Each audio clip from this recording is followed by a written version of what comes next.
Nora Caldwell stood frozen on the rain-slicked sidewalk outside Lumiere, Seattle's most exclusive restaurant, feeling like she was about to commit a crime. Her worn black flats were hidden beneath the hem of her only nice dress, a simple navy blue number she'd bought 3 years ago for a wedding. Through the floor-to-ceiling windows she could see crystal chandeliers, white tablecloths that probably cost more than her weekly grocery budget, and people who belonged in a world she only saw on television. Her phone buzzed again. Bethany's 8th text in 10 minutes. Please Nora. I'm literally dying here. Food poisoning is no joke. Just go in, have one drink, make an excuse and leave. His name is Connor Phillips. Investment banker. Probably boring. You'll be out in 30 minutes max. Nora's stomach twisted. She had exactly $42 in her checking account until Friday, and that had to cover bus fare and Dante's lunch money for the week. If this Connor person expected her to split the bill at a place where appetizers probably started at $30, she was absolutely doomed. But Bethany had covered her shift last month when Dante had that asthma attack. Bethany had brought groceries when Nora's car broke down and she couldn't make it to the store. Bethany was the kind of friend who showed up, always, no questions asked. So now it was Nora's turn. She pushed through the heavy glass door, immediately hit by the scent of expensive perfume and fresh flowers. The hostess, a tall white woman with perfectly straight blonde hair, looked at Nora with barely concealed surprise. Reservation? She asked, her tone suggesting she already knew the answer would be no. I'm meeting someone. Connor Phillips.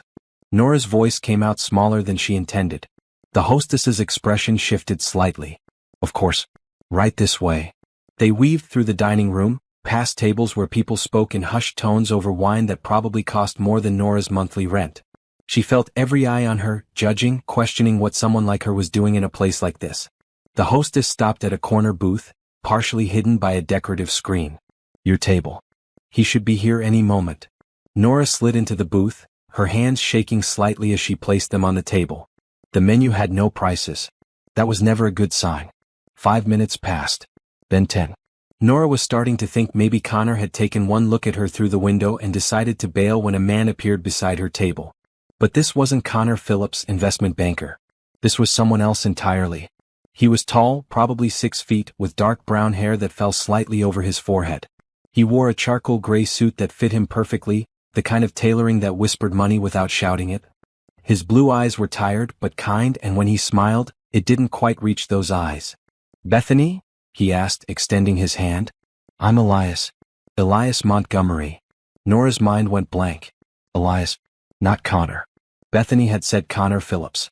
Have you ever stepped into someone else's life for just one moment, only to realize you might never want to step back out? What would you do if one lie led to the most honest connection you'd ever felt? Drop a comment below and subscribe to see how far Nora's willing to go to keep this impossible evening alive. Yes, Nora heard herself say, shaking his hand. I'm Bethany. Nice to meet you. What was she doing? This was wrong on so many levels. But something in his expression, a loneliness she recognized because she felt it every single day, made her hesitate. One drink. Bethany's words echoed in her head. 30 minutes and she could leave. Elias sat down across from her, and immediately she noticed how uncomfortable he looked, like he was wearing someone else's skin. I have to be honest, he said, fidgeting with his napkin. I wasn't supposed to be here tonight. Nora's heart jumped. What do you mean? My business partner, James, was supposed to meet you. This whole thing was set up by his wife and your friend? Colleague? I'm not even sure. But James got called into an emergency meeting in San Francisco, and He trailed off, looking almost embarrassed. I volunteered to come instead. The knot in Nora's stomach loosened slightly. So you're not Connor Phillips? Elias blinked. Connor Phillips? No. Who's Connor Phillips? And just like that, the absurdity of the situation hit them both. Nora felt a laugh bubble up, completely inappropriate given the circumstances, but she couldn't stop it. I'm not Bethany, she admitted, the words tumbling out. Bethany is my best friend. She was supposed to meet Connor Phillips tonight, but she got food poisoning, and she begged me to come in her place because apparently standing someone up at Lumiere is some kind of social crime, and I owed her about 1 million favors, so here I am, pretending to be someone I'm not, at a restaurant where I absolutely do not belong. She waited for him to get angry, to call her out for being a fraud, to stand up and leave. Instead, Elias started laughing too, a real laugh that transformed his entire face. So we're both imposters, he said, shaking his head. We're at the wrong table, meeting the wrong people, pretending to be people we're not. Pretty much, Nora agreed, feeling her cheeks warm. I should probably go. This is ridiculous. Wait. Elias reached across the table, not quite touching her hand but close enough that she felt the warmth of his skin. What if we just stayed? Not as Bethany and Connor or whoever I was supposed to be. Just as us. Two people who ended up at the same table by accident. Nora looked at him carefully. There was something genuine in his expression, a hopefulness that made her chest ache. I can't afford this place, she said bluntly. I'm a nurse. I work at Seattle General. I have exactly $42 until Friday, and that's not even close to covering an appetizer here. I can afford it, Elias said simply. And before you get all proud and offended, I'm not trying to show off or make you feel bad. I'm just stating a fact. I'd like to have dinner with you. The real you. Not Bethany. And I'd like to pay for it because I asked, and that's what I do when I invite someone to dinner. Nora studied his face, looking for any sign of pity or condescension. She found none. Okay, she said slowly. But let's start over. For real this time. Elias's smile widened. For real. I'm Nora. Nora Caldwell. Elias Montgomery. And I'm actually terrible at first dates, so if this goes badly at least we'll both know it's authentic. A waiter appeared, impeccably dressed, holding a wine list the size of a small book. Good evening. May I start you with something to drink? Nora glanced at Elias, who nodded encouragingly. I'll have whatever you recommend, she said, deciding to just embrace the strangeness of the evening.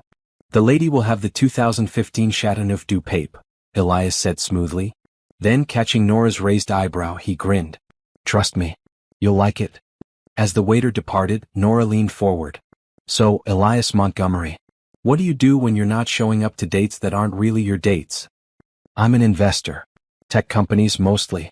I help fund startups, guide them through growth phases, occasionally watch them crash and burn spectacularly. He said it with such casual honesty that Nora found herself relaxing. What about you? How long have you been a nurse? 5 years. I work in the ER, mostly night shifts. Nora traced a pattern on the tablecloth with her finger. It's hard, but it matters. Every shift, I get to help people on what's probably the worst day of their lives. Sometimes I can't do much, but being there, being present, that counts for something. That's incredible, Elias said, and he sounded like he meant it. I sit in boardrooms and move money around. You actually save lives. Don't sell yourself short. Jobs create communities. Communities need resources. You're part of that chain. Nora surprised herself with the defense. She barely knew this man. The wine arrived, and the waiter poured 2 glasses with ceremonial precision. Nora took a sip, and despite knowing nothing about wine, she had to admit it was delicious, smooth and complex in ways she didn't have words for. Good? Elias asked. Really good, Nora admitted. Though I'm usually more of a $2 wine from the corner store kind of girl. Nothing wrong with that. I've had $1,000 bottles that tasted like regret and bad decisions. Nora laughed genuinely this time. Okay, so now we're here being real. Tell me something true. Something you don't usually tell people on first dates. Elias considered this, swirling his wine. I'm lonely, he said finally. I have money, success, all the things people think should make you happy. But most days I eat dinner alone in my apartment, working until I'm too tired to feel anything. I came tonight because James said I needed to get out more, meet people. But meeting people when you're me, it's complicated. Everyone wants something. The honesty was startling. Nora had expected smooth talk, practiced charm. Instead she got raw truth. I understand lonely, she said softly. Different reasons, same feeling. I work so much, I barely have time for a life. My younger brother, Dante, he's 12 and has asthma. Bad asthma. I'm raising him because our parents died in a car accident 4 years ago. Between work and taking care of him and trying to keep our heads above water financially, there's not much room for anything else. Elias's expression shifted, filling with something that looked like understanding. That's a lot for one person. It's what family does. You show up. You do what needs doing. Not all families work that way, Elias said quietly. Mine certainly doesn't. Before Nora could respond, the waiter returned to take their order. Elias ordered for both of them, checking with Nora about preferences first, choosing dishes that sounded both exotic and comforting. As the evening progressed, the conversation flowed with surprising ease. They talked about everything and nothing. Elias described his childhood in Boston, the pressure of a family legacy he never wanted, the relief he felt moving across the country to build something separate from his father's shadow. Nora shared stories about Dante, his obsession with space and rockets, his dream of becoming an astronaut despite lungs that sometimes betrayed him. "He sounds special," Elias said as their main courses arrived, perfectly plated arrangements that looked almost too beautiful to eat. "He is. He's the best person I know." Nora cut into her fish, which melted like butter. "Sometimes I worry I'm not enough. That he needs more than I can give him. From what you've told me, he needs exactly what you're giving him. Well, stability. Someone who shows up every single day no matter how hard it gets. That's not nothing, Nora. That's everything." The conviction in his voice made Nora's throat tighten. When was the last time someone had told her she was doing enough? That she was enough? "Thank you," she whispered. They talked through dinner, through dessert, through coffee. The restaurant began to empty around them, but neither seemed to notice. At one point, Elias told a story about a disastrous pitch meeting that had Nora laughing so hard she snorted, which made him laugh, which made her laugh harder. It was past 11 when they finally stepped out onto the street. The rain had stopped, leaving the city washed clean and gleaming. "I should get home," Nora said reluctantly. "Early shift tomorrow and Dante will wonder where I've been." "Let me get you a car," Elias offered. "I can take the bus." "Nora." He said her name gently. "Let me get you a car. Please." Something in his tone made her nod. Within minutes, a sleek black sedan pulled up, and the driver got out to open the door for her. Before she climbed in, Elias caught her hand. "Can I see you again? For real this time. Not as imposters or stand-ins. Just us."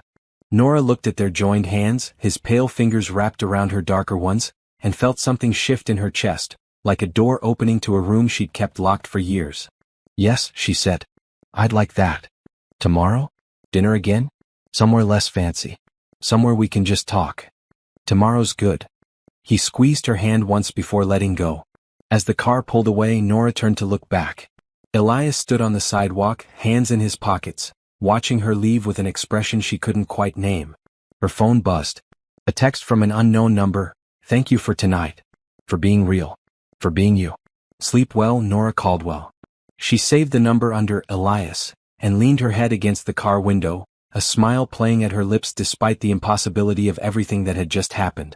Nora's alarm went off at 5:30 in the morning, dragging her from dreams filled with crystal chandeliers and blue eyes. For a moment she lay in bed, wondering if last night had actually happened or if she'd imagined the entire thing. Then she saw the text message still glowing on her phone screen and knew it was real. She dragged herself out of bed and into the shower, letting the hot water wake her up. Her shift started at 7, which meant she had just enough time to make Dante breakfast and catch the bus. In the kitchen, she found her brother already awake, sitting at their small table with his astronomy textbook open in front of him. "You're up early," Nora said, pulling eggs from the refrigerator. "Couldn't sleep. Too excited about the planetarium trip next week." Dante looked up, his brown eyes bright behind his glasses. "Where were you last night? You got home really late." "Had to help Bethany with something," Nora said, which wasn't exactly a lie. "Bethany who's always helping us? About time you helped her back." Dante grinned. "See? I listened to your lectures about gratitude and showing up for people." Nora ruffled his hair as she passed. "You're too smart for your own good. That's what they tell me at school." He closed his textbook. "Are we okay? Money-wise? I heard you on the phone with the hospital billing department last week."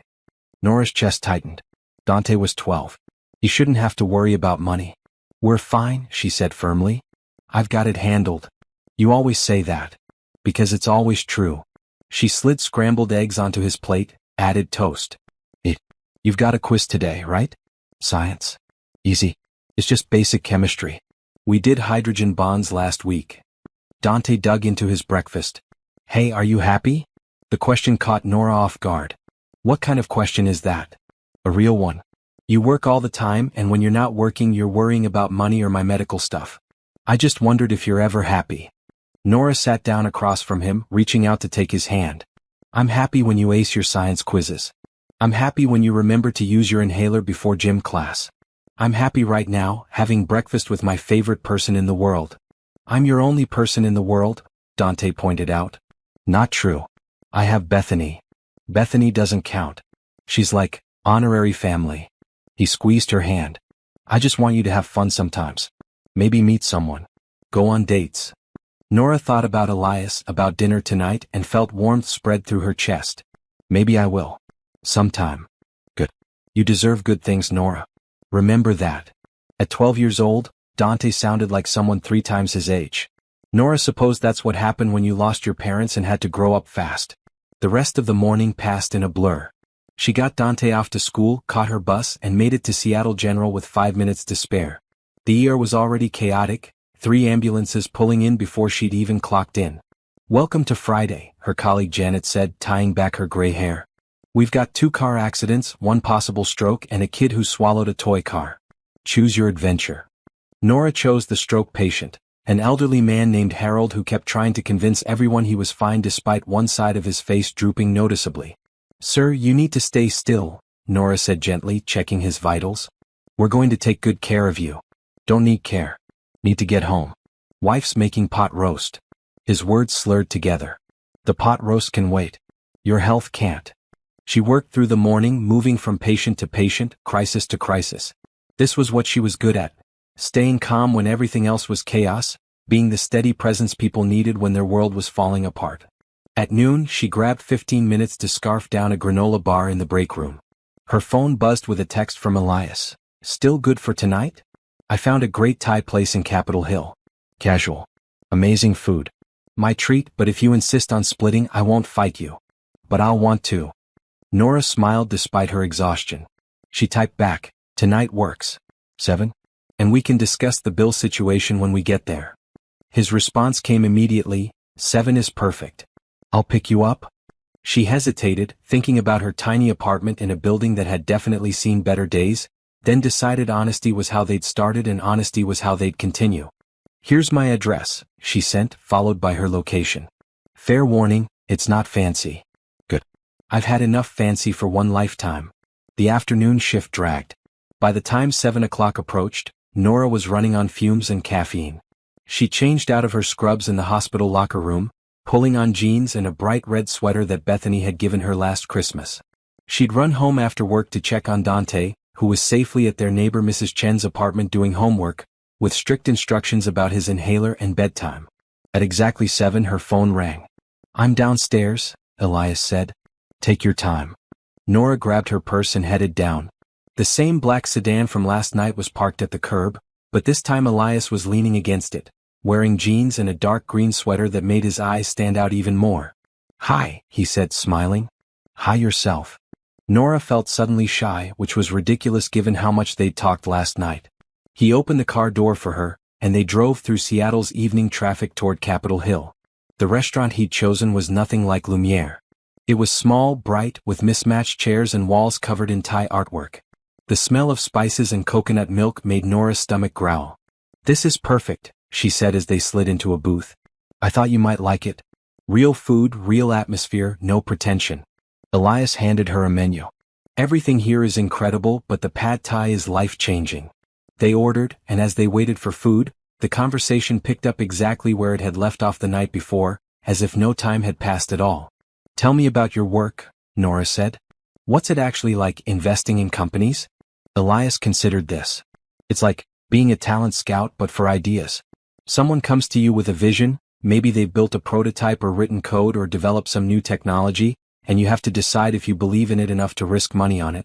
Sometimes you're right and something amazing grows from that initial investment. Sometimes you're spectacularly wrong. Which happens more often? Wrong, honestly. Most startups fail. But the ones that succeed, they change things. That's what keeps me going. The food arrived, steaming plates of color and fragrance. Nora took a bite of pad thai and actually moaned. Okay, you were right. This is life-changing. They ate and talked, and somewhere between the main course and dessert, Nora realized she was having more fun than she'd had in years. Elias was funny, self-deprecating, curious about everything. He asked questions and actually listened to the answers. He didn't try to impress her or show off. He was just present. Can I ask you something? Elias said as they finished their meal. Sure. Last night you mentioned your brother has asthma. How bad is it? Nora's guard went up automatically. Why? Because when you talk about him, I can see the worry in your eyes. And I get the feeling it's more than just typical big sister concern. She debated deflecting, but something about Elias made her want to be honest. It's pretty bad. He's had 3 hospitalizations in the past year. We've got a decent insurance plan through my job, but there are still bills. Co-pays, medications that aren't fully covered, specialist visits. It adds up. That must be terrifying. And expensive. Both. But we manage. Nora met his eyes. We always manage. I don't doubt that for a second. Elias reached across the table, his hand covering hers. You're one of the strongest people I've ever met, Nora Caldwell. You barely know me. I know enough. I know you raised your brother while building a career. I know you show up for people even when it costs you. I know you stood in the rain outside an expensive restaurant because your friend needed you. He squeezed her hand gently. I know you're real in a way most people in my world aren't. Nora felt tears prick her eyes, unexpected and unwelcome. Stop. You'll make me cry and I don't cry. Never? Not in front of people. Why not? Because if I start, I might not stop. And Dante needs me to keep it together. Elias's expression softened. Everyone needs to fall apart sometimes. It doesn't make you weak. Easy to say when you're not responsible for a kid's entire life. Fair point.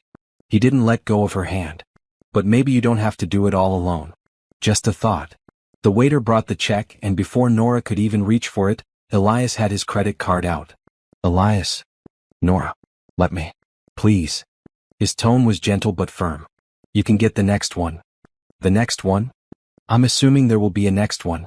I'd like there to be about 100 next ones if I'm being honest.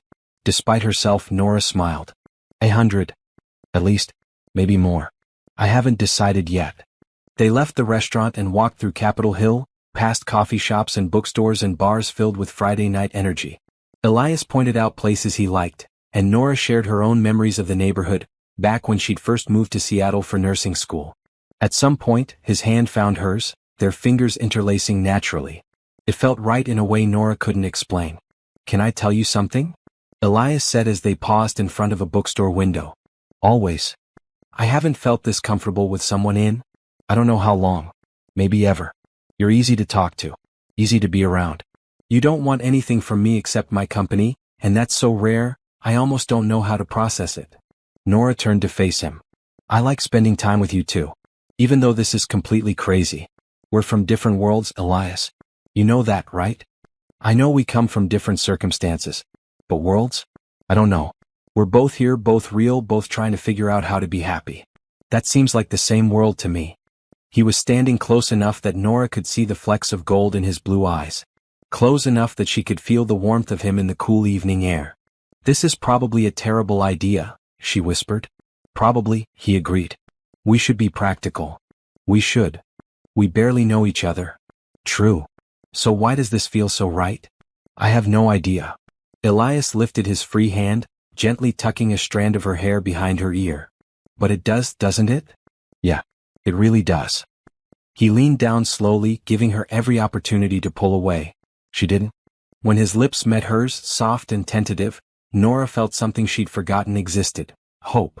Not the grim, determined hope that got her through hard shifts and medical bills, but something lighter, warmer, like sunlight breaking through clouds. When they pulled apart, both were smiling. So, Elias said, his voice slightly breathless. About those 100 dinners. Let's start with one more and see how it goes. Deal. He drove her home, and this time when she got out of the car, he got out too, walking her to her building's entrance. Text me when you're inside safely? He asked. It's 30 feet and a locked door. I think I'll survive. Humor me. Nora stood on her toes and kissed his cheek. Good night, Elias Montgomery. Good night, Nora Caldwell. Same time tomorrow? Same time tomorrow. She walked into her building, turned around once to wave and saw him still standing there, watching her with that same expression from last night. Something between wonder and disbelief. Her phone buzzed before she even reached her apartment door. I miss you already. Is that weird? That's probably weird. But it's also true. Nora typed back, not weird. I feel it too. In her apartment, she found Dante asleep on the couch, his astronomy book open on his chest. Mrs. Chen had left a note saying he'd been good, eaten dinner, done his homework, used his inhaler at 8 like he was supposed to. Nora gently moved the book, covered her brother with a blanket, and stood there for a moment, watching him sleep. He looked so small, so vulnerable. But also peaceful. Safe. Her phone buzzed again. Another text from Elias. Sleep well.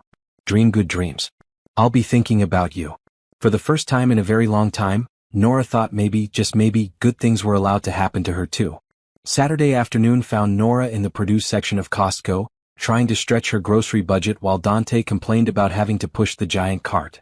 "Why do we need this much oatmeal?" he asked, eyeing the industrial-sized container she'd just loaded. "Because it's cheaper this way and you eat it every morning. I could eat something else." "You like oatmeal?" "I tolerate oatmeal." Nora shot him a look. "Dante Caldwell, we've had this conversation. Breakfast is important and oatmeal is healthy and affordable. End of discussion." "You sound like a mom," he muttered, but he was smiling. "Good. That's my job." Her phone buzzed in her pocket. She pulled it out to find a text from Elias. Random question: is Dante allergic to anything besides the obvious environmental stuff? And what's his favorite food?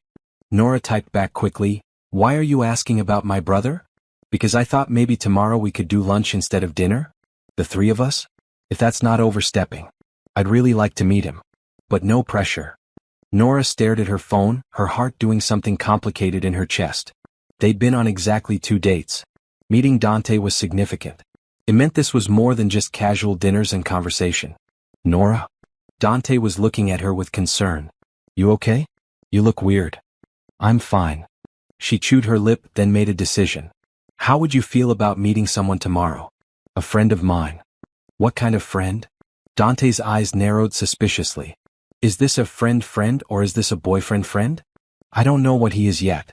But he's nice and he wants to take us to lunch." "Us? Like both of us?" "Both of us." Dante considered this seriously. "Is he going to ask me weird questions about my asthma and treat me like I'm made of glass?" "I don't think so. But if he does, you have my permission to call him out on it." "Deal." "What's his name?" "Elias." "Elias?" Dante tested the name. "Okay. I can work with that. Does he like space?" "I have no idea. You can ask him tomorrow."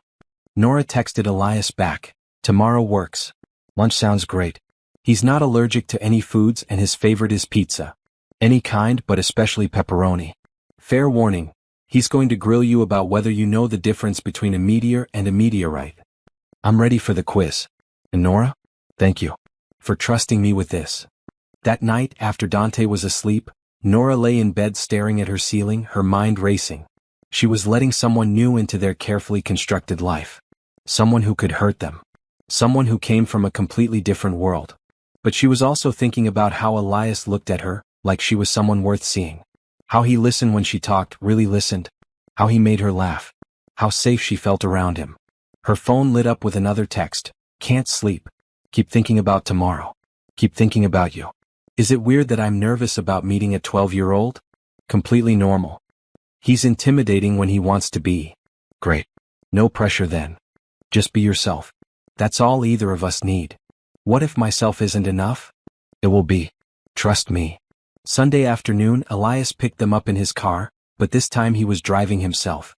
No driver, no fancy sedan. Just a regular, very nice but not ostentatious SUV. Dante climbed into the back seat and immediately started his assessment. "So you're Elias?" "I am.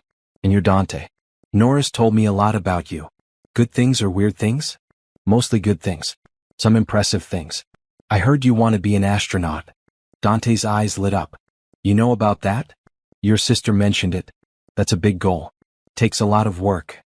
"I know. I've already started planning. I need to stay healthy, keep my grades up, learn multiple languages, and probably get a degree in aerospace engineering or physics." Dante rattled off the list like he'd memorized it, which he probably had. "My asthma is a problem, but NASA has made exceptions before. Besides, they might have better treatments by the time I'm old enough." "That's smart thinking," Elias said, pulling into traffic. "Long-term planning with room for adaptation." "Are you trying to impress him with big words?" Dante asked bluntly. Elias laughed. "Maybe a little. Is it working?" "Kind of." "What do you do?" "For work, I mean." "I'm an investor. I help companies grow by giving them money and advice."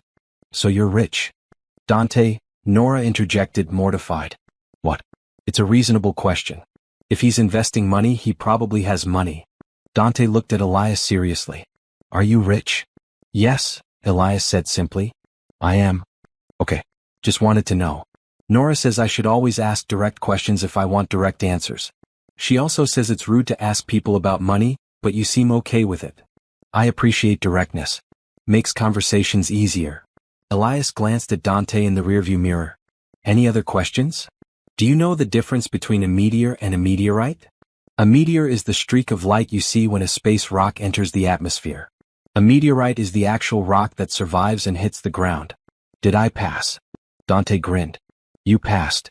They went to a pizza place in Fremont, nothing fancy but clean and bright with excellent reviews. Elias let Dante order 3 different types of pizza so they could try everything. That's too much food, Nora protested. Then we'll have leftovers. Leftovers are great. Elias winked at Dante, who was clearly already charmed. Over pizza the conversation flowed easily. Elias asked Dante about school, about his favorite subjects, about what he was reading. Dante, never shy, asked Elias about investing, about whether he liked his job, about where he grew up. Boston, Elias answered. Very different from Seattle. More traditional. More rigid. Why'd you leave? Needed space to breathe. To figure out who I was separate from my family name. He took a bite of pizza. Best decision I ever made. Do you miss them? Your family? Sometimes. But missing someone and being good for each other aren't always the same thing. Dante nodded like this made perfect sense. Like my friend Tyler. I miss hanging out with him, but he always made fun of my inhaler, so Nora said maybe that friendship wasn't healthy. Your sister's smart. I know. She's basically always right. It's annoying. Nora threw a napkin at him. You love it. I tolerate it. After lunch, Elias suggested they go to the science center downtown. Dante's entire face transformed with excitement. Really? The planetarium show is today. I've been wanting to go for months, but tickets are expensive. Then it's settled. Planetarium show it is. At the science center, Nora tried to pay for their tickets, but Elias had already handed his card to the cashier. Elias. Nora. Please. I invited you guys. Let me do this. You can't just pay for everything. Why not? Because it's not fair. Because I don't want you to think we need your money. I don't think that. I think I have money and I'd like to spend it on people I care about, having experiences that make them happy. There's no obligation. No strings. Just the simple joy of watching Dante's face light up when we walk into that planetarium. Nora looked at Dante, who was practically vibrating with excitement, then back at Elias. Okay, she said softly. Thank you. Really. Thank you. The planetarium show was about the search for exoplanets, and Dante spent the entire hour absolutely entranced, occasionally whispering facts to Elias, who listened with genuine interest. Afterward, they walked through the exhibits, and Elias bought Dante a book about Mars missions from the gift shop. You didn't have to do that, Dante said, clutching the book like it was treasure. I wanted to. Consider it a congratulations on passing my meteor quiz earlier. As they drove home, Dante fell asleep in the back seat, the book still in his hands. He likes you, Nora said quietly. I like him. He's brilliant, funny, honest. Elias glanced at her. You've done an amazing job with him. I just show up every day. That's all I know how to do. That's everything, Nora. Don't you see that? You show up. Every day. For him. For your patients. For your friends. You're the most consistently present person I've ever met. Nora felt her throat tighten. Stop making me emotional in front of my sleeping brother. Sorry? But it's true. When they reached her apartment, Elias helped carry Dante upstairs. Her brother barely woke up as Nora got him into bed, still clutching his new book. In the living room, Elias stood by the door, clearly reluctant to leave. Today was perfect, he said. Thank you for letting me be part of it. Thank you for making it happen. Dante's going to talk about that planetarium show for weeks. Good. You should have those moments. Experiences. Joy. You both should.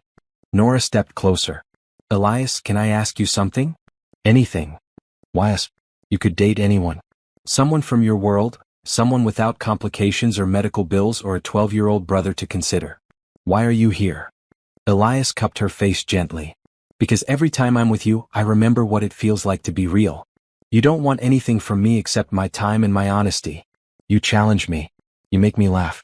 You make me want to be better. He paused. And because when I look at you, I see someone extraordinary, even if you can't see it yourself. I'm not extraordinary. I'm just trying to survive. You're raising a child. Building a career. Holding everything together through sheer will and love. That's not just survival, Nora. That's grace under pressure. That's strength. That's extraordinary. She kissed him then, soft and deep, pouring everything she couldn't say into that kiss. When they pulled apart, both were breathless. Stay, she whispered. For a while. We can watch a movie or just talk. I'm not ready for you to leave yet. Neither am I. They settled on the couch, Nora curled against his side, his arm around her shoulders. They put on a movie neither of them watched, too busy talking in low voices about everything and nothing. Tell me about your family, Nora said. The real story, not the polite version. Elias sighed. My father built a financial empire. Very successful. Very demanding. He had specific expectations for me. Business school, join the family firm, marry someone appropriate, produce heirs, continue the dynasty. I did the business school part. That's where I stopped following the script. What happened? I realized I didn't want his life. Didn't want to spend my days making rich people richer while pretending I cared about quarterly reports and shareholder value. I wanted to build something meaningful. So I left. Started my own firm. Focused on companies trying to solve real problems, not just maximize profits. How'd he take it? About as well as you'd expect. We haven't spoken in 3 years. My mother calls occasionally, but always with some new reason why I should come home, make amends, take my rightful place in the family business. He laughed bitterly. She doesn't understand that I don't want that place. I never did. That must hurt. Being estranged from them. Sometimes. But freedom hurts less than living someone else's life. He pulled her closer. What about your parents? You said they died in an accident. Do you want to talk about it? Nora was quiet for a long moment. It was 4 years ago. They were driving home from my nursing school graduation. A drunk driver ran a red light. They both died instantly. Dante was 8. I was 24, just starting my career, completely unprepared to become a parent. God, Nora. I'm so sorry. The worst part was telling Dante. Having to explain that they were gone, that it was just us now, that everything was going to change. He was so small, so confused. He kept asking when they were coming back. Tears slipped down her cheeks. I didn't know what I was doing. I just knew I had to figure it out fast because he needed me to be strong. Elias wiped her tears gently. You were 24. That's so young to take on that responsibility. I didn't have a choice. He's my brother. I love him. You don't abandon people you love just because things get hard. Not everyone thinks that way. Then not everyone deserves the people in their lives. They sat in comfortable silence, the movie playing unwatched in the background. Elias. Nora said after a while. Yeah. I'm scared. Of what? Of this. Of us. Of letting myself hope that something good is actually happening. She turned to look at him. I'm scared you'll realize how complicated my life is and decide it's not worth it. I'm scared of Dante getting attached and then you leaving. I'm scared of trusting this feeling because what if it's not real? What if it's just a nice fantasy that falls apart when reality sets in? Elias took both her hands in his. Nora, I can't promise the future. Nobody can. But I can promise you this. I'm here because I want to be. Not out of pity or obligation or curiosity. Because when I'm with you, everything makes sense in a way it hasn't in years. Because Dante is amazing and you're incredible and this, right here, feels more real than anything I've experienced in my expensive, carefully constructed life. But what happens when? Stop. No what ifs. Not tonight. Tonight, let's just be two people who found each other by accident and are choosing deliberately to keep finding each other. He kissed her forehead. Can we do that?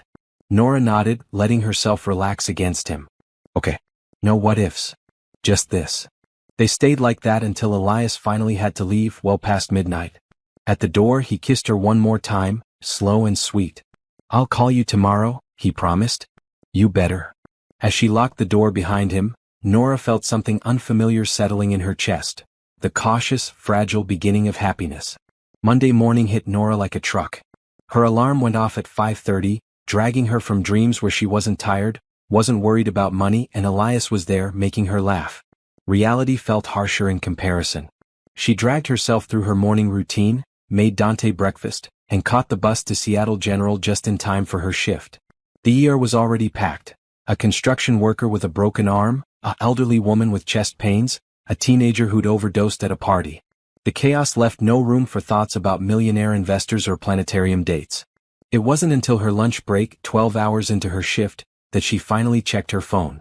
5 missed calls from the hospital billing department. Her stomach dropped. She called back, already knowing what was coming. Miss Caldwell, this is Rachel from Patient Billing. I'm calling about your brother Dante's account. You're currently 3 months behind on payments, and the balance has reached. I know, Nora interrupted, rubbing her temples. I know I'm behind. I'm working on it. I understand that, but we need to discuss a payment plan. The total amount owed is now approaching $18,000, and without regular payments, we'll have to send the account to collections. $18,000. The number made Nora's vision blur. She'd been paying what she could, usually a couple $100 each month, but Dante had needed a new specialist, new medications, emergency room visits that insurance barely covered. The bills piled up faster than she could pay them down. What do I need to do? She asked, keeping her voice steady through sheer will. We need at least $1,000 this month, and a commitment to regular payments of no less than $500 going forward. $1,000. Nora had $400 in her checking account and next month's rent due in 2 weeks. I'll figure it out, she heard herself say. I'll get you the payment. Thank you, Miss Caldwell. We'll expect it by the end of the week. Nora ended the call and sat in the break room, staring at her phone. $1,000. How was she supposed to come up with $1,000? She could pick up extra shifts, but she was already working 50 hours a week. She could sell something, but she didn't own anything valuable. She could ask Bethany for a loan, but Bethany was a teacher, barely making ends meet herself. Her phone buzzed with a text from Elias. How's your day going? Missing you. Nora stared at the message. Elias could solve this problem with what amounted to pocket change for him. $1,000 probably wasn't even what he spent on groceries each month. But asking felt impossible. They'd been on 3 dates. He'd already paid for expensive dinners, science center tickets, Dante's book. She couldn't ask for more. She typed back, "Day's fine. Busy. Miss you too." The lie tasted bitter, but what was she supposed to say? Actually, I'm drowning in medical debt and panicking about how to keep my brother's care from going to collections? That wasn't a conversation for text message. Her shift ended at 7. She took the bus home, picked up Dante from Mrs. Chen's and tried to act normal while making dinner. You're quiet, Dante observed, poking at his spaghetti. Did something happen at work? Just tired. Long day. Nora forced a smile. How was school? Fine. We started reading The Outsiders in English. It's pretty good. He watched her carefully. Are you sure you're okay? I'm fine, kiddo. Promise. But she wasn't fine. After Dante went to bed, Nora sat at their kitchen table with a calculator and spreadsheet, trying to make numbers work that absolutely did not work. No matter how she arranged things, there wasn't enough money. Her phone rang. Elias. She almost didn't answer, but something made her pick up. Hey, his voice was warm. I know you said you were busy, but I wanted to hear your voice. Is this a bad time? No, it's okay. Dante's asleep. You sound stressed. What's wrong? Nothing. Just tired. The lie came easier this time but felt worse. Nora. His tone shifted, becoming gentle but firm. Talk to me. What's actually going on? And suddenly she couldn't hold it in anymore. The words poured out. The phone call from billing, the $18,000, the $1,000 she needed to find in the next few days, the crushing weight of trying to keep everything together while slowly drowning. I don't know what to do, she finished, her voice breaking. I'm out of options. I've been picking up every extra shift I can. I've cut every expense. But it's never enough. The bills keep coming and Dante needs his medications, and I can't let them send his care to collections because what if he has an emergency and they won't treat him? What if something happens because I couldn't keep up with payments? Elias was quiet for a long moment. Then, let me help. No. Nora. No, Elias. I can't ask you for money. We've been on 3 dates. 3. I won't be that person. What person? The person who dates someone for their money. The person who takes advantage. I won't do it. That's not what this is. His voice was steady. This is me, someone who cares about you and Dante, offering to help with a problem I can easily solve. $18,000 isn't going to change my life, but it's clearly destroying yours. Easy for you to say. You have money. Exactly. I have money. Money I can use to help people I care about. Why is that wrong? Because it changes things. Because then I owe you. Because... You don't owe me anything, Elias interrupted. This isn't a loan. This isn't a transaction. This is someone helping someone else because they can and because they want to. I can't, Elias. I can't take that much money from you.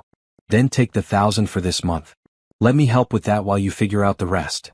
Nora's chest tightened. Her pride screamed at her to refuse, But practicality whispered that Dante's health was more important than her ego. Why? She asked quietly. Why would you do this? Because you'd do it for me if the situations were reversed. Because that's what people do when they care about each other. They help. But, Nora, please, let me do this. Let me help take this stress off your shoulders even just a little bit. She closed her eyes, thinking about Dante's inhaler, his medications, the appointments he needed. Thinking about the fear that lived in her chest every time he had trouble breathing, wondering if this would be the time she couldn't afford his care. Okay, she whispered. The 1,000 for this month. But I'm paying you back. I don't care how long it takes. If you insist on paying me back, fine. But there's no timeline. No interest. No pressure. Thank you.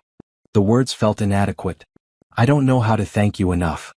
You don't have to thank me. Just, let me be here for you. Stop trying to do everything alone. They talked for another hour about nothing and everything, until Nora's eyes were heavy with exhaustion. Get some sleep, Elias said finally. I'll take care of the payment tomorrow. You just focus on taking care of your patients and your brother. Let me worry about the rest. After hanging up, Nora sat in the dark, her emotions a tangled mess. Relief that this month's crisis was solved. Gratitude for Elias's generosity. Shame that she'd needed help. Fear about what this meant for their relationship. Her phone lit up with one more text. Stop overthinking. Some things are just meant to help each other. That's all this is. Sleep well, Nora. You deserve rest. For the first time in months, Nora went to bed without the crushing weight of immediate financial panic. It should have felt better than it did. Are you someone who finds it hard to accept help, even when you desperately need it? Have you ever had to choose between pride and survival? Share your story in the comments, and don't forget to subscribe to see how Nora and Elias navigate the complicated space between independence and love. Tuesday morning, Nora woke to a confirmation email from Seattle General's billing department. Payment received, $1,000. Account current. She stared at the email on her phone, emotions washing over her in waves. Relief. Gratitude. A deep, uncomfortable vulnerability. Elias had actually done it. No hesitation, no conditions, just help offered and delivered. She texted him, I got the confirmation. Thank you. I mean it. Thank you. His response came immediately, you're welcome. How are you feeling? Honestly? I don't know. Grateful. Guilty. Relieved. Confused. All of it at once. The guilty part we need to work on. You have nothing to feel guilty about. Easy for you to say. Nora, if Dante needed surgery tomorrow and it cost $100,000, would you find a way to pay for it? Of course. Would you feel guilty about spending the money to save him? That's different. How? You'd spend money you don't have because someone you love needs help. I'm spending money I do have for the same reason. The only difference is scale. Nora read the message 3 times trying to process the logic. He had a point even if her pride didn't want to admit it. Can I see you today? She typed. I have the evening off. Maybe we could talk? In person? I'll pick you up at 6. The day dragged. Nora's shift was relatively calm, which meant her mind had too much space to spiral. Every time she passed the billing office, she thought about Elias's payment. Every time she checked on a patient, she wondered if she was taking advantage of his generosity. By the time 6 o'clock came, she was wound tight with anxiety. Elias showed up at her apartment building exactly on time, wearing jeans and a blue sweater that made his eyes stand out. He kissed her cheek, then pulled back to study her face. You've been spiraling all day, haven't you? How do you know? Because I know you. And because I've been doing the same thing, worrying that I overstepped, that I made you uncomfortable, that I pushed too hard. You didn't push. I'm not good at accepting help. I noticed. He took her hand. Come on. Let's walk. They walked through her neighborhood, past corner stores and bus stops and apartment buildings that had seen better days. Elias didn't seem out of place here like Nora had feared. He just seemed present, comfortable, interested in everything she pointed out. I want to show you something, Nora said, stopping in front of an empty storefront.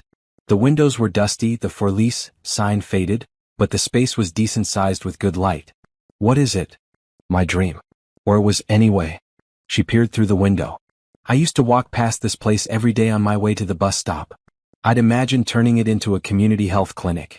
Somewhere people in this neighborhood could come for basic care, preventive services, health education. Somewhere they didn't have to choose between seeing a doctor and paying rent. That's an incredible vision. It's an expensive vision. Between licensing, equipment, staff, supplies, rent, I'd need at least $250,000 to get started. More to keep it running the first few years. She laughed bitterly. So yeah, it's a nice dream. That's all it'll ever be. Elias was quiet for a long moment, staring at the empty space. What if it didn't have to be just a dream? Elias, hear me out. What if I helped you make this happen? Nora's heart started pounding. No, absolutely not. Why not? Because $1,000 to help with medical bills is one thing. $250,000 to fund my dream clinic is something completely different. Not to me. He turned to face her. Nora, I invest in things I believe in. Companies, ideas, people trying to solve real problems. This checks every box. This is exactly the kind of project I'd fund. It's not a business. It's a non-profit clinic. Even better. I've been looking for good local organizations to support. Something meaningful. Something that actually helps people. His excitement was growing. This could work. You've got the vision, the expertise, the passion. You understand the community's needs because you're part of this community. I could help with the financial side, setting up the nonprofit structure, finding additional funding sources. Stop. Nora held up her hand. Just stop. This is too much. Why? Because I can't take that much from you. Because it crosses every line. Because then what are we? A couple? A business partnership? A charity case? Her voice rose. I won't be some project you fund because you feel sorry for me. Is that what you think this is? Elias's voice was sharp now. Pity? I don't know what else to call it. How about believing in someone? How about wanting to help them achieve something amazing because they deserve it and because you can? How about caring enough to want to see them succeed? But why me? Why this? You could fund 100 different projects. Because when you talk about this clinic, your whole face lights up. Because I've seen you with your patients, seen how much you care, how hard you work to help people with limited resources. Because this neighborhood needs this, and you're the person who can make it happen. He stepped closer. And yes, because I'm falling for you, and part of falling for someone is wanting to help them achieve their dreams. That's not pity.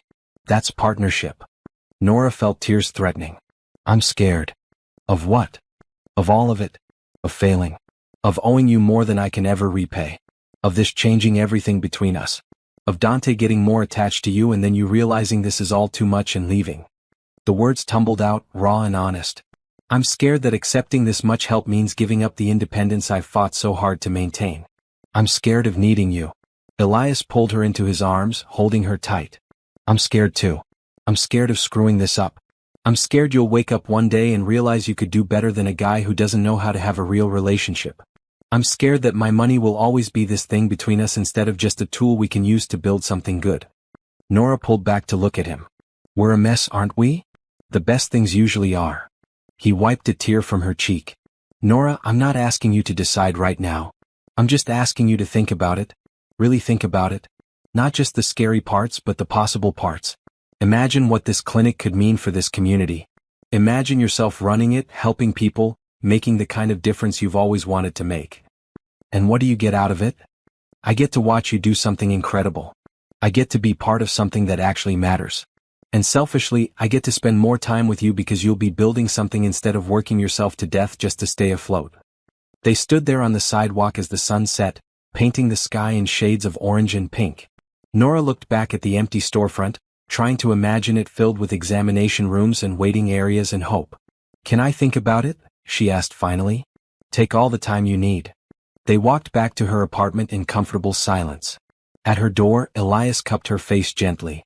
Whatever you decide, it doesn't change how I feel about you. This offer isn't conditional on us being together. If you want the clinic but not me, I'll still help. If you want me but not the clinic, that's fine too. These are separate things, Nora. Don't tie them together in your head. How can I not? Everything's connected. Because the clinic is about your dream and this community's need. Us being together is about two people who accidentally found each other and decided to keep choosing each other. Those are different things with different reasons for existing. Nora kissed him, soft and lingering. You're making this very hard to say no to. Good. That's the plan. He grinned. Talk to Dante. See what he thinks. Kid's smart. He might have perspective you need. After Elias left, Nora found Dante in his room, supposedly doing homework but actually reading his Mars book. Hey, she said, sitting on his bed. Can we talk? About Elias? Because I like him. He's cool. You can marry him if you want. Nora laughed despite herself. It's a bit early for marriage talk. But yeah, kind of about Elias. He offered to help me with something and I don't know what to do. What kind of help? Nora explained about the clinic, about Elias's offer to fund it, about her fears and confusion. Dante listened carefully, then said, "Do you want to do it? The clinic thing? More than anything. Then do it. It's not that simple." "Yeah, it is. You want to help people. He has money. He wants to help you help people. That's pretty simple." Dante set down his book. "Nora, you've been working so hard for so long.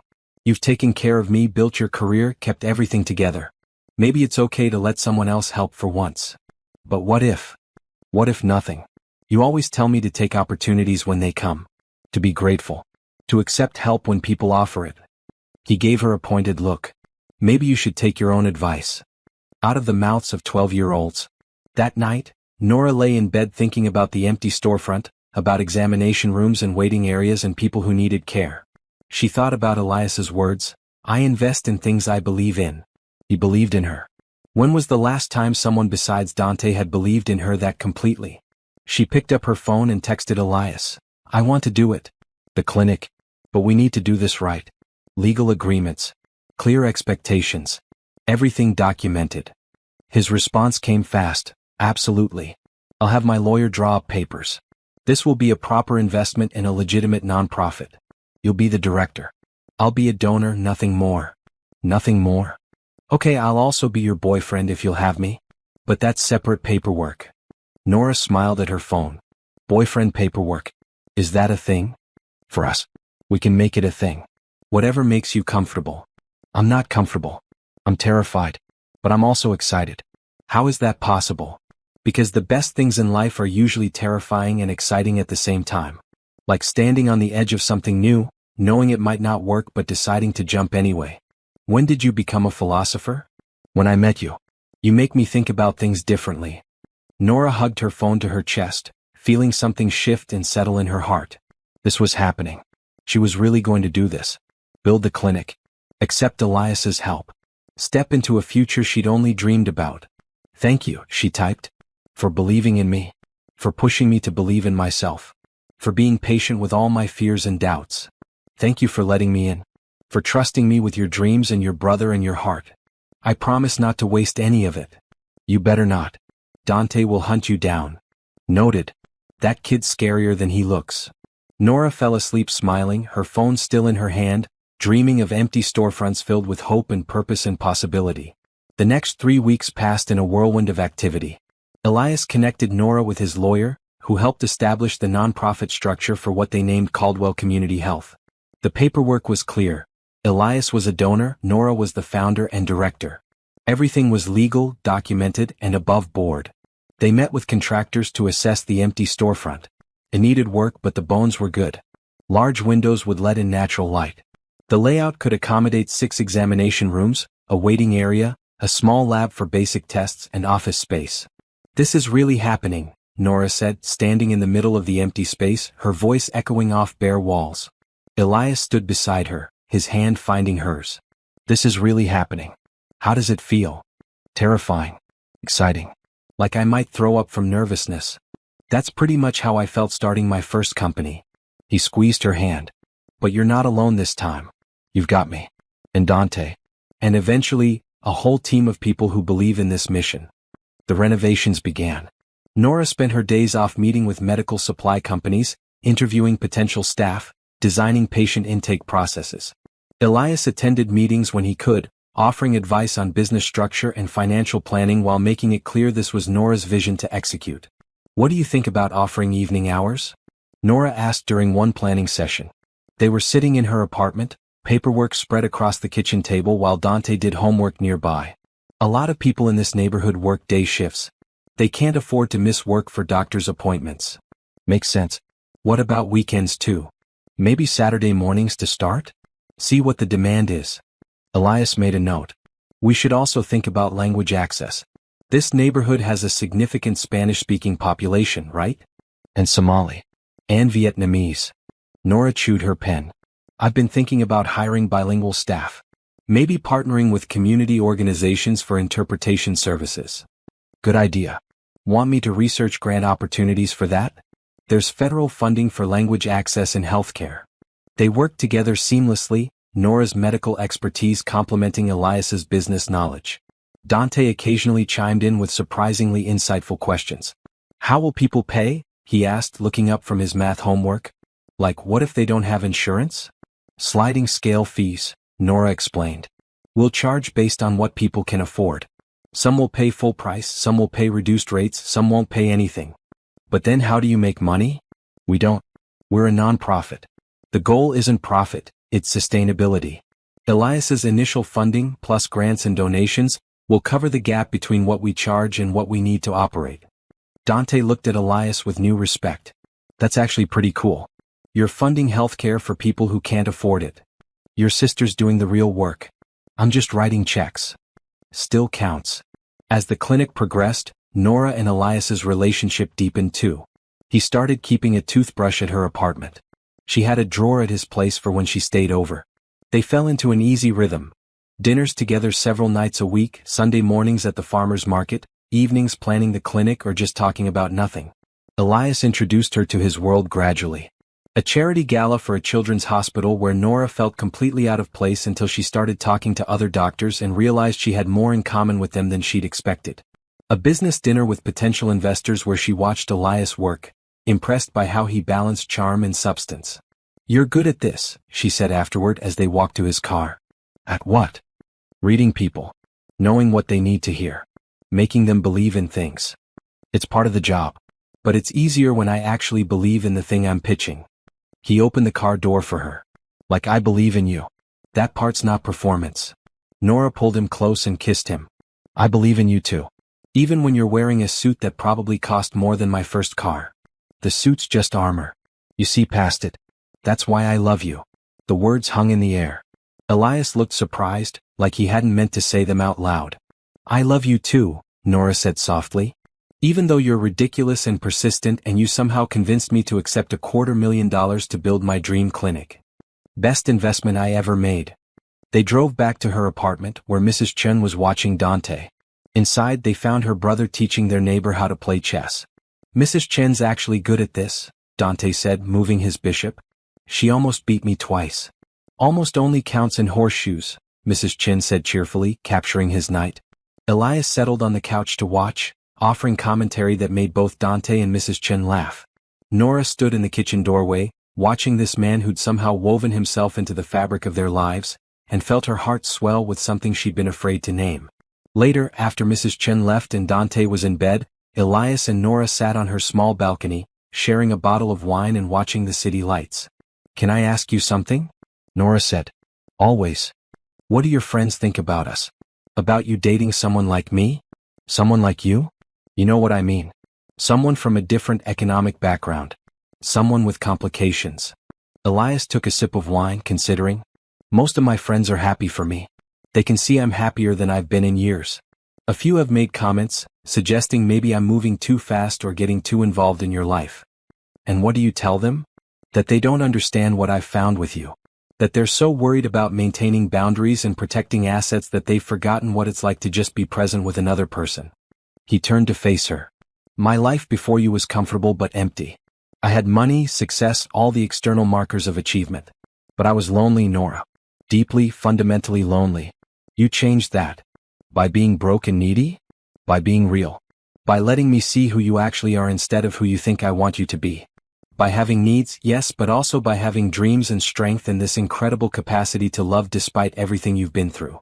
Nora leaned her head on his shoulder. I worry sometimes that I'm not enough for you. That eventually you'll want someone who can keep up with your lifestyle, who knows which fork to use at fancy dinners, who doesn't have a 12-year-old brother to consider in every decision. Then stop worrying. Because I've dated those people. They were boring. They cared more about being seen with me than actually seeing me. He kissed the top of her head. You're more than enough. You're everything. They sat in comfortable silence, listening to the city sounds. Cars passing, distant sirens, neighbors talking on their balconies. The clinic opens in 6 weeks, Nora said. I'm so nervous I might actually vibrate out of my skin. You're going to be incredible. You've thought of everything, planned for every contingency. What if nobody comes? They'll come. This neighborhood needs what you're offering. What if I can't handle it? Running a clinic, managing staff, seeing patients. Then we'll figure it out together. Hire more help. Adjust the model. Whatever it takes. Elias pulled her closer. Stop looking for reasons this will fail. Start believing it will succeed. That's not how my brain works. I plan for worst-case scenarios. I know. But maybe try trusting best-case scenarios for once. Trust yourself. Trust us. Trust that good things are allowed to happen to you. Nora turned to kiss him, soft and slow. I'm trying. You make it easier. Good. That's my job. That and writing checks and occasionally beating Dante at chess. You've never beaten Dante at chess. Yet. I've never beaten him yet. Give me time. Inside, they found Dante had left them a note on the kitchen table. Elias, you left your jacket in my room when you were helping with my science project. Also, you're out of moves in chess. I'm 3 steps from checkmate. Also, Nora, stop worrying. You're going to do great with the clinic. Love, the smart one. That kid, Elias said, laughing and shaking his head. He's not wrong though. About the checkmate thing. He mentioned it earlier. He told you and you didn't warn me? Where's the fun in that?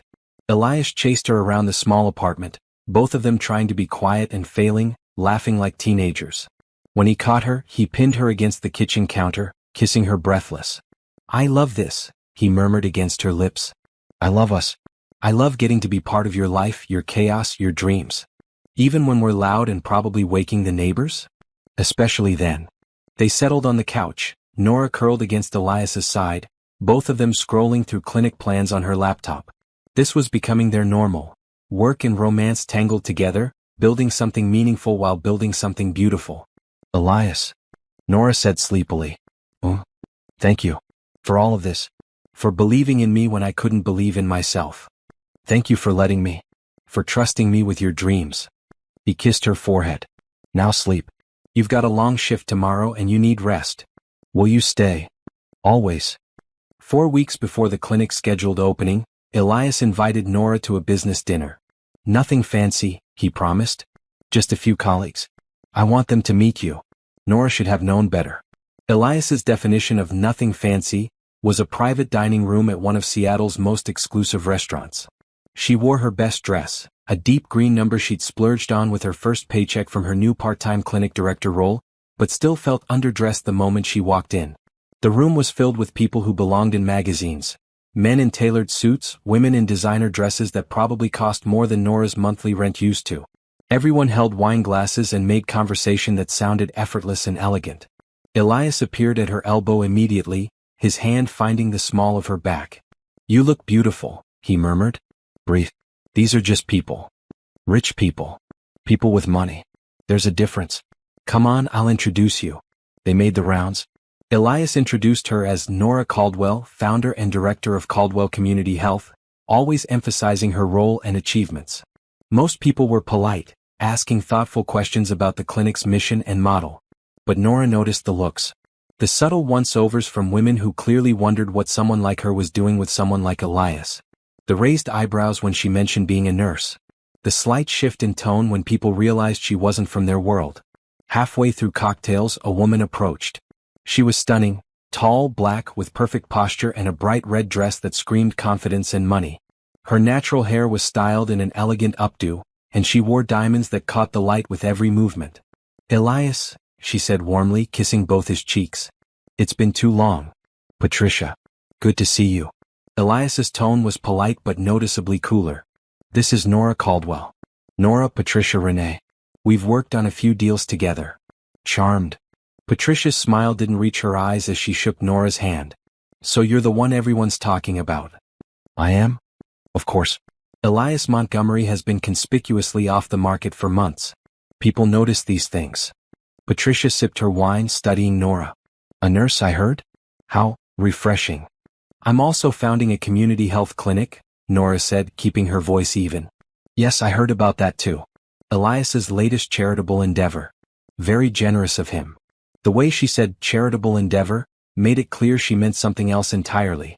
Elias's hand tightened on Nora's waist. The clinic is Nora's vision and hard work. I'm just helping fund it. Of course. Patricia's smile sharpened. Still, it must be nice having access to that kind of funding. Opens doors that might otherwise remain closed. The implication was clear. Nora felt her face heat, but before she could respond, another guest called Patricia away. Ignore her, Elias said quietly. Patricia's bitter because I turned down her last investment pitch. She takes things personally. Did she just imply I'm with you for your money? Probably. She's good at saying things without actually saying them. Nora bit back the angry words threatening to spill out. I need some air. She escaped to the restaurant's terrace, gulping down the cool evening breeze. Through the glass doors she could see Elias talking to someone else, probably explaining her sudden departure. A few minutes later, Patricia joined her outside. Just what Nora needed. I didn't mean to offend you, Patricia said, though her tone suggested otherwise. I'm just protective of Elias. He's been through a lot with women who saw him as a wallet rather than a person. I'm not one of those women. Of course not. You genuinely care about him. I can see that. Patricia leaned against the railing. But care and compatibility aren't the same thing. Elias comes from a very specific world. Expectations, obligations, a certain way of doing things.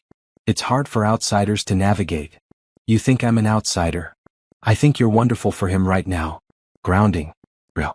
But long term? Patricia shrugged elegantly. These differences have a way of becoming problems. Money changes relationships. Creates power imbalances. Makes people wonder who really holds the cards. We've talked about this. We're handling it. Are you? Or are you just grateful enough that you're ignoring the red flags? Patricia's voice softened, becoming almost kind. I'm not trying to be cruel. I'm trying to be realistic. Elias needs someone who can stand beside him as an equal. Someone who understands his world, his pressures. Can you honestly say that's you? Before Nora could answer, Elias appeared. Patricia. Leave her alone. We're just talking, Patricia said innocently. You're being deliberately cruel. Go back inside. Patricia raised her hands in surrender. Just trying to look out for you, Elias. But fine. I'll go. She swept back into the restaurant, leaving them alone. What did she say? Elias demanded. The truth probably. That I don't belong in your world. That eventually our differences will become problems. Nora wrapped her arms around herself. She's not entirely wrong. She's entirely wrong. Patricia doesn't know anything about us. But she knows about your world. About the expectations and obligations. About how relationships work when there's this much money involved. Nora. She asked if I could honestly say I'm your equal. I couldn't answer her, Elias. Because the truth is, financially we're not equal. We never will be. You funded my entire clinic. You pay for our dinners. You live in a world where one evening dress costs more than I used to make in a month. Money doesn't determine equality. It's just a resource. Easy to say when you have it. Elias took her hands. Look at me. Patricia is bitter and bored and likes stirring up trouble. She doesn't know you. She doesn't know how strong you are, how hard you've worked, what you've overcome. She sees money as the only measure of worth because that's all she has. But what if she's right? What if I can never really be your equal because of this financial gap? What if people always wonder if I'm with you for the money, and you always wonder if I'd stay without it? I don't wonder that. Not for a second. But other people do. Patricia does. Probably half the people in that room do. I don't care what other people think. You should. Because it affects us. It affects how people see me, how they treat us as a couple. Nora pulled her hands away. I think I need to go home. Nora, please. Don't let Patricia ruin this evening. She didn't ruin it. She just pointed out things I've been trying not to think about. Nora grabbed her purse. I'm not angry at you. I'm just overwhelmed. I need some space to think. Let me drive you. I'll take a cab. You stay. These are your colleagues, your friends. You can't leave your own dinner. I can if you're upset. I'm not upset. I'm confused. There's a difference. Nora kissed his cheek. I'll call you tomorrow. Promise. She left before he could argue, catching a cab back to her apartment. Inside, she found Dante already asleep and Mrs. Chen watching TV in the living room. Home early, Mrs. Chen observed. Everything okay? Fine. Just tired. Nora paid her for babysitting. Thanks for staying late. After Mrs. Chen left, Nora changed into pajamas and lay in bed, staring at her ceiling. Patricia's words played on repeat. Can you honestly say you're his equal? She thought about the dinner, about feeling constantly out of place among people who spoke in acronyms she didn't understand and referenced experiences she'd never had. She thought about the looks, the subtle judgment, the assumption that she must be with Elias for his money. But she also thought about Elias himself. How he looked at her like she was the most interesting person in any room. How he listened when she talked about medical procedures and patient care with the same intensity he gave business deals. How he played chess with Dante and asked thoughtful questions about asthma management and never, not once, made her feel less than him. Her phone buzzed. Elias, I left the dinner. Didn't feel right staying without you. Are you okay? Really? I don't know. Still processing. Can I see you tomorrow? I want to talk about this. Really talk, not just text. Okay. After my shift? Around 3? I'll be there. Nora set her phone down and closed her eyes. Patricia had planted seeds of doubt, but the question was whether those seeds would grow or whether the foundation she and Elias had built was strong enough to withstand external judgment. She fell asleep still wondering. The next day, Nora's shift at the hospital dragged. Every time she checked on a patient, her mind wandered back to Patricia's words, to the looks at that dinner, to the fundamental question of whether she and Elias could really make this work long-term. At 2:30, she changed out of her scrubs and headed home, where Elias was already waiting on her building's front steps. Hey, he said, standing as she approached. You look tired, worried. Thanks for agreeing to talk. Of course. Come up. In her apartment, she made coffee while Elias sat at her small kitchen table, exactly where he'd sat dozens of times before. But today, everything felt heavier, weighted with unspoken doubts. Last night was awful, Elias started. Patricia was completely out of line. I'm sorry you had to deal with that. She said what a lot of people probably think, Nora said, sitting across from him. That I'm with you for your money. That I don't belong in your world. That eventually our differences will tear us apart. Do you believe that? I don't want to. But Elias, she raised valid points. We do come from completely different economic backgrounds. You've never had to worry about money and I've never not worried about it. That creates different perspectives, different values sometimes. Not all that different. We both value family, hard work, helping people. The money stuff is just logistics. It's more than logistics. It's power dynamics. You funded my clinic, which means you have a say in my dream even if you try not to exercise it. You pay for things I can't afford, which makes me feel dependent. And people will always wonder if I'm with you for the wrong reasons. Elias was quiet for a moment. What do you need from me? To feel more equal? I don't know. I've been thinking about that all night and I don't have a good answer. Because asking you to be less generous feels wrong. But accepting your generosity makes me uncomfortable. It's this impossible position where there's no right answer. Then maybe we stop trying to find the right answer and just accept that it's complicated. That we'll figure it out as we go. But what if? Nora's phone rang, interrupting her thought. She glanced at the screen, Dante's school. Her stomach dropped. Hello. Ms. Caldwell, this is Principal Davis at Roosevelt Middle School. Dante's having an asthma attack. We've administered his rescue inhaler, but he's not responding well. The ambulance is on the way. Everything else disappeared. I'm coming. Tell him I'm coming. She was already moving, grabbing her purse, her keys. Elias was right behind her. What happened? Dante. Asthma attack. School. Hospital. The words came out choppy, her training at war with her panic. I'm driving. Come on. They made it to the school in 10 minutes that felt like hours. The ambulance was already loading Dante, who was struggling to breathe, his lips tinged blue. He saw Nora and reached for her, panicked. I'm here, baby. I'm here. You're going to be okay. Nora climbed into the ambulance, her hand finding his. Just breathe. Slow and steady. I've got you. Riding with? The paramedic asked. Yes. Elias appeared at the ambulance door. I'll follow. Which hospital? Seattle General. Please, Elias, call his doctor. Dr. Ramon. Tell her what's happening. On it. Go. Take care of him. The ambulance ride was a blur of vitals and interventions, and Dante's frightened eyes locked on Nora's face. She held his hand and talked to him steadily, using her nurse voice, her calm voice, even though inside she was screaming.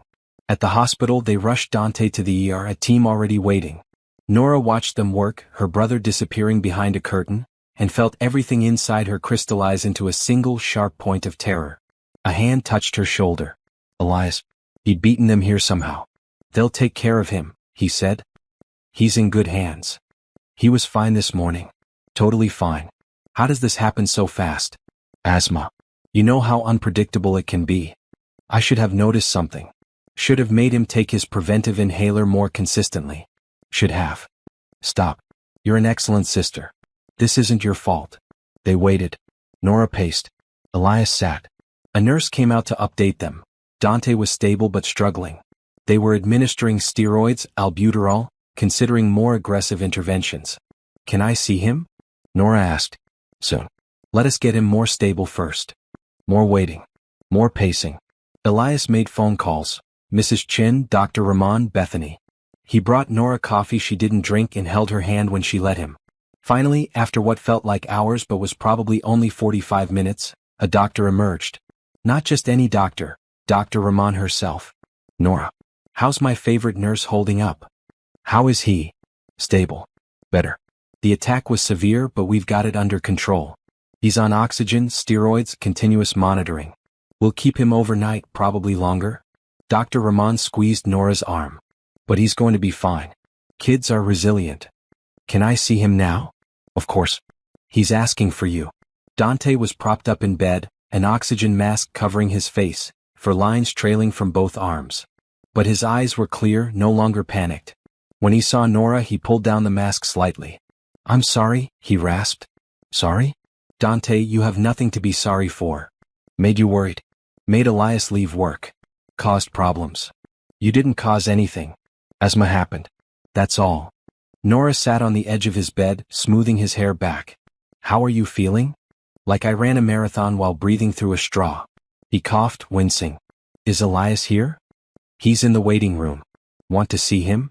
Yeah. Nora stepped out and found Elias exactly where she'd left him, head in his hands, looking exhausted. He wants to see you, she said softly. Elias's head snapped up. He's okay. He's going to be fine. Come on. In the room, Elias approached the bed carefully. Hey buddy. You gave us a scare. Sorry? Asma's inconvenient. Dante's attempted humor was undermined by another cough. Can you stay? Both of you? Of course, Nora said immediately. I'm not going anywhere, Elias added. They settled in for a long night. Nora pulled a chair up to Dante's bed, holding his hand. Elias sat nearby, ready to fetch whatever they needed. Nurses came and went, checking vitals, adjusting medications. Dr. Rahman stopped by twice to assess progress. Around midnight, Dante finally fell into real sleep, his breathing easier, less labored. Nora stayed in her chair, watching his chest rise and fall, counting breaths like she'd done 1,000 times since becoming his guardian. Elias brought her a blanket, draping it over her shoulders. You should rest. Can't. Need to watch him. The monitors will alert if anything changes. The nurses are checking every hour. You need sleep too. What if something happens and I'm asleep? What if he needs me and I'm not paying attention? Nora. Elias knelt beside her chair. You can't watch him every second. You'll make yourself sick. And Dante needs you healthy, not exhausted. I know. Her voice broke. He's all I have, Elias. If something happened to him, I don't know what I'd do. Nothing's going to happen. He's stable. He's going to be fine. You don't know that. Asma can turn on a dime. People die from this. Kids die from this. But Dante isn't going to. He's getting excellent care. He's young and otherwise healthy. His oxygen levels are improving. Elias took her hands. I know you're scared. But spiraling won't help him. You know that. Nora let out a shaky breath. I hate this. I hate feeling helpless. I'm a nurse. I should be able to fix this. You can't fix everything. Sometimes all you can do is be present and let other people help. The words hit differently this time in this context. Letting other people help. Not trying to handle everything alone. Accepting that she couldn't control every outcome. I'm sorry about yesterday, she said abruptly. About letting Patricia get in my head. About questioning us. Don't apologize. She said things designed to make you doubt. But I shouldn't have. Because when Dante was in that ambulance when I was terrified out of my mind, you were there. No hesitation. Just there. Driving. Making calls. Holding my hand. Being exactly what I needed. Tears slipped down her cheeks. You didn't have to do any of that. But you did. Because you care. Not because of money or obligation. Just because you care. I love you, Elias said simply. You and Dante both. This is where I want to be. This is who I want to be for you. Even when it's scary and messy and involves hospital waiting rooms? Especially then. That's real life, Nora. Not fancy dinners or business meetings. This being here for the people you love when things fall apart. She leaned forward and kissed him, soft and grateful. I love you too. I'm sorry I forgot that for a minute. You didn't forget. You just got overwhelmed. It happens. He pulled her closer. We're going to be okay. All three of us. They stayed like that, Nora in her chair, Elias kneeling beside her, both of them watching Dante sleep. Around 3 in the morning, a nurse convinced Nora to at least recline the chair, promising to wake her if anything changed. When Nora woke at dawn, Elias was asleep in the other chair, his jacket draped over her as an extra blanket. Dante was still sleeping, his breathing steady and unlabored. The monitors showed good numbers, stable vitals. Dr. Rahman appeared for morning rounds. There's my patient. How's he doing? Better, I think, Nora said. Much better. I'm actually impressed with his recovery speed. We'll keep him another day for observation, but I think we can transition to oral steroids this afternoon. Thank God. He's a tough kid. Reminds me of someone I know. Dr. Rahman smiled at Nora. Get yourself some real breakfast. Dante will be fine for an hour. Nora woke Elias and they went to the hospital cafeteria, both needing coffee and food. Over toast and scrambled eggs, Nora felt something shift and settle in her chest. Thank you, she said. For everything. For being here. For not leaving. I wasn't going to leave. I know. That's what I'm thanking you for. She reached across the table to take his hand. Patricia was wrong. About all of it. Money doesn't make us unequal. It's just a tool.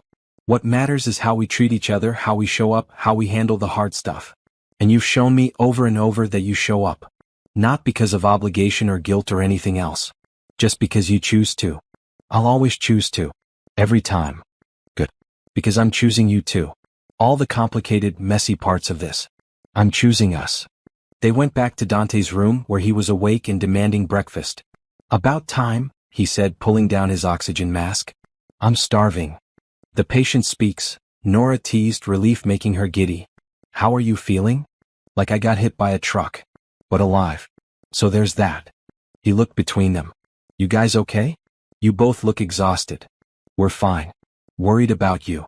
Well, stop worrying. Dr. Rahman says I'm tough. Like someone I know. He grinned at Nora, then turned to Elias. Thanks for staying. You didn't have to, but it meant a lot. Nowhere else I'd rather be, Elias said, and Nora knew he meant it. 2 weeks after Dante's hospitalization, Nora stood outside the clinic for the final walkthrough before opening day. The renovations were complete. The sign above the door read Caldwell Community Health, in bold letters. Through the windows she could see the waiting room furniture, the reception desk, the hallway leading to examination rooms. It was real.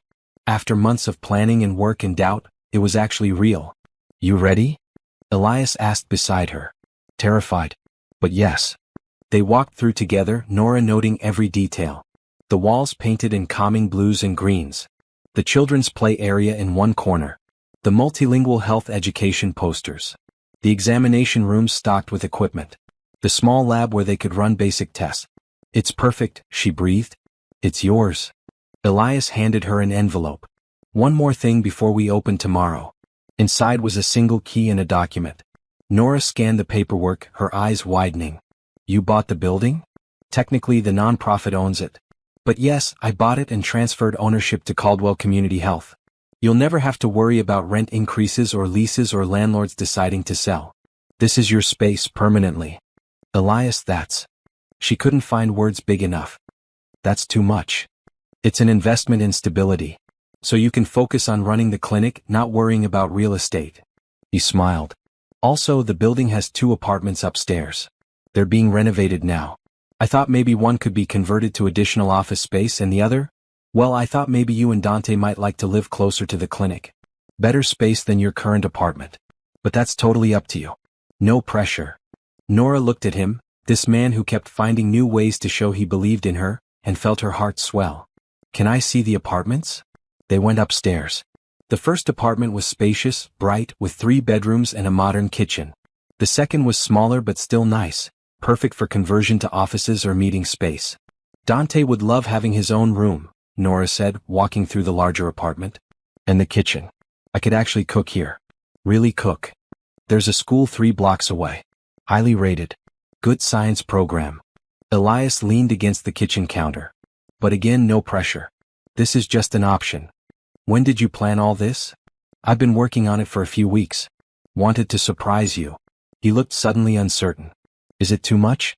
I can back off if this feels like overstepping. Nora crossed to him, cupping his face in her hands. It's not too much. It's perfect. You're perfect. How did I get so lucky? I'm the lucky one. I get to watch you build something incredible. I get to be part of your life, your vision, your family. He kissed her softly. So what do you think? Want to move in? Yes. Absolutely yes. They spent the rest of the afternoon making plans. The movers would come next week. Dante could start at the new school after spring break. Nora would be able to walk downstairs to work, cutting out her commute entirely. That evening they picked up Dante from Mrs. Chen's and drove him to see the clinic and apartment. This is ours? Dante asked, walking through the apartment with wide eyes. Like actually ours? Actually ours, Nora confirmed. What do you think? I think it's amazing. I get my own room? And there's a park across the street? And did you see the kitchen? He turned to Elias. You did all this?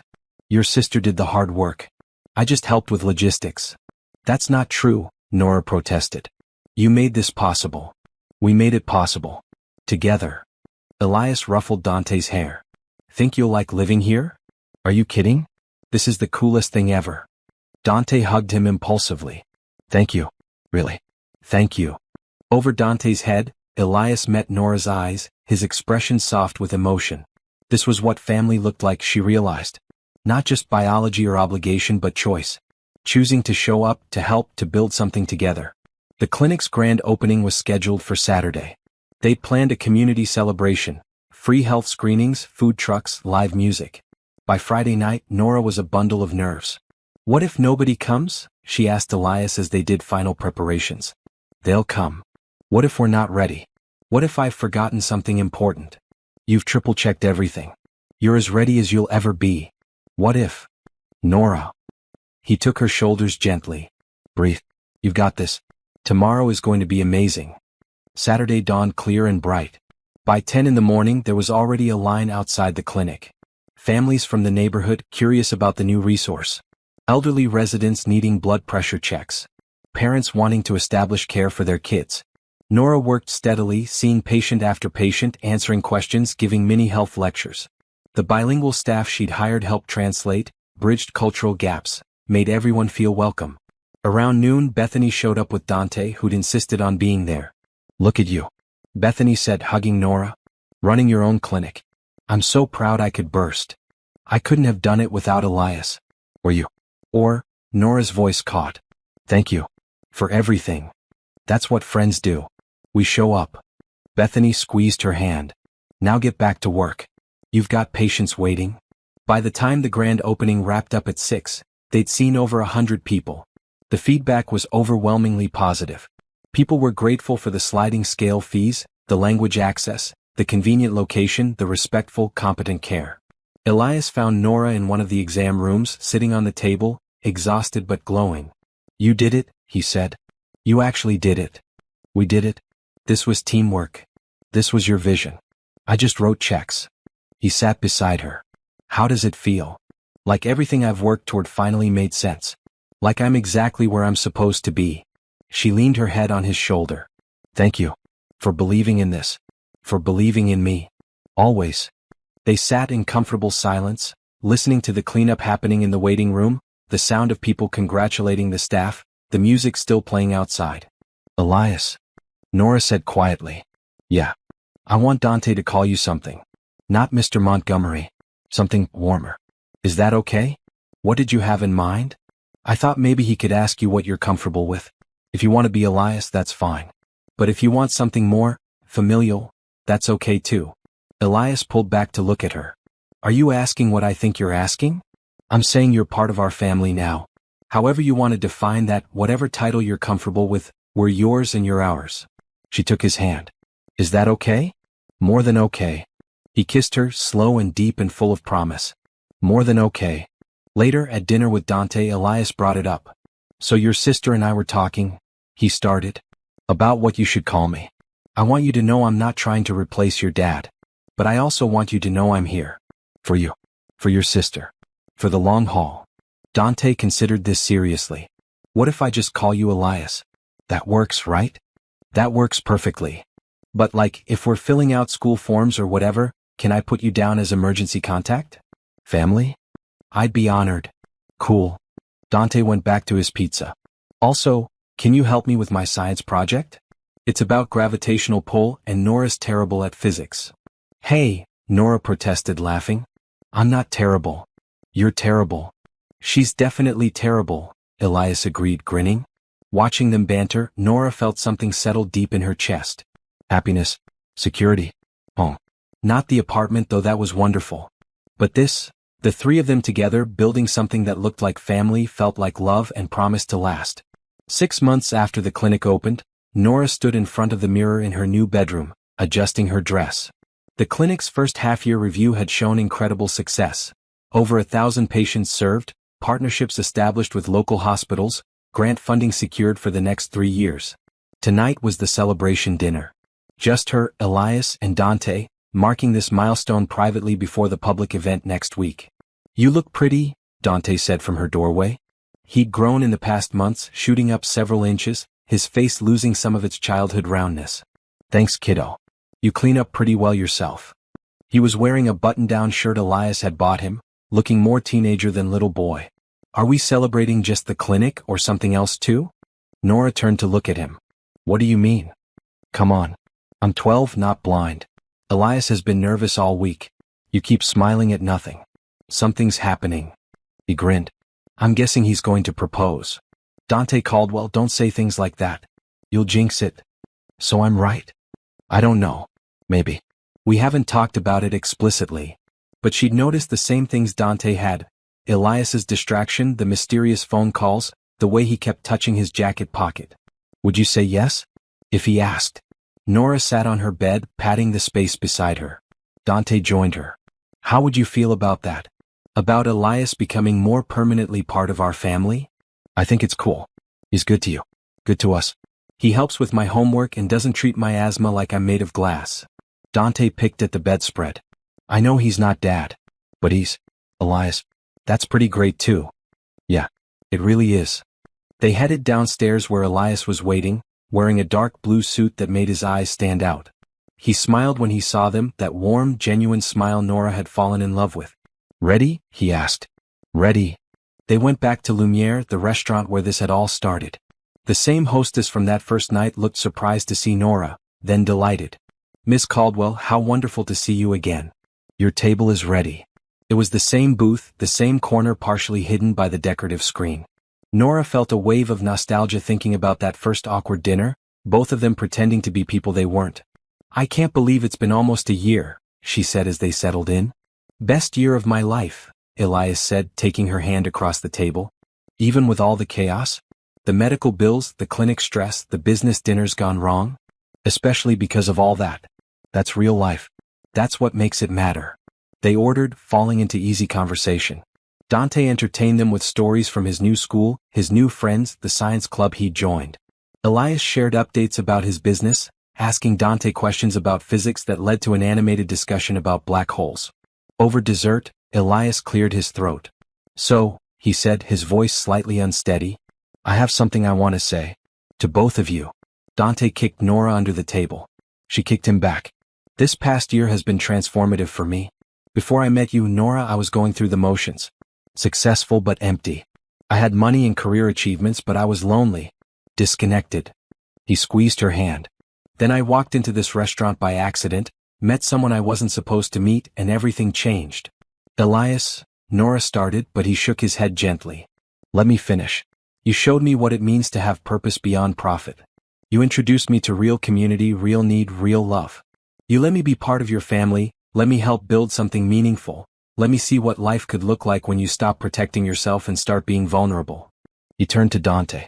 And you, buddy, you taught me that family isn't just biology. It's showing up. It's chess games and science projects and emergency room visits. It's choosing each other every day.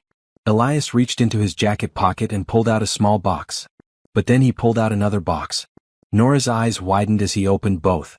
One contained a ring, beautiful and simple, with a single diamond. The other contained a watch, sleek and sophisticated. Nora Caldwell, Elias said, his voice thick with emotion. Will you marry me? Will you let me be your partner, your teammate, your family for the rest of our lives? Yes, Nora whispered, tears streaming down her face. Yes, absolutely yes. He slipped the ring on her finger, then turned to Dante. And Dante, I know I'm not your dad. I'm not trying to replace him. But I'd like to be your family, officially and permanently. If you're okay with that. He opened the watch box. This is my grandfather's watch. It's been in my family for generations, passed down to people we consider family. I'd like you to have it. Not now because you're 12 and this thing is worth too much to wear to middle school. But someday. Because you're family to me. Important. Permanent. Dante stared at the watch, then at Elias, his eyes suspiciously wet. That's really cool, he said, his voice cracking. Can I hug you? Get over here. They had an awkward cross-table hug, both of them trying not to cry and failing. Nora watched them, her heart so full it hurt. When they pulled apart, Dante wiped his eyes. Does this mean I have to call you Dad now? Only if you want to. Elias works fine. Or anything else you're comfortable with. I'll think about it. Dante grinned. But probably Elias. That's who you are. The waiter appeared with champagne and sparkling cider, clearly in on the plan. They toasted to new beginnings, to family, to love found in unexpected places. When did you plan all this? Nora asked, admiring her ring. About 3 months ago.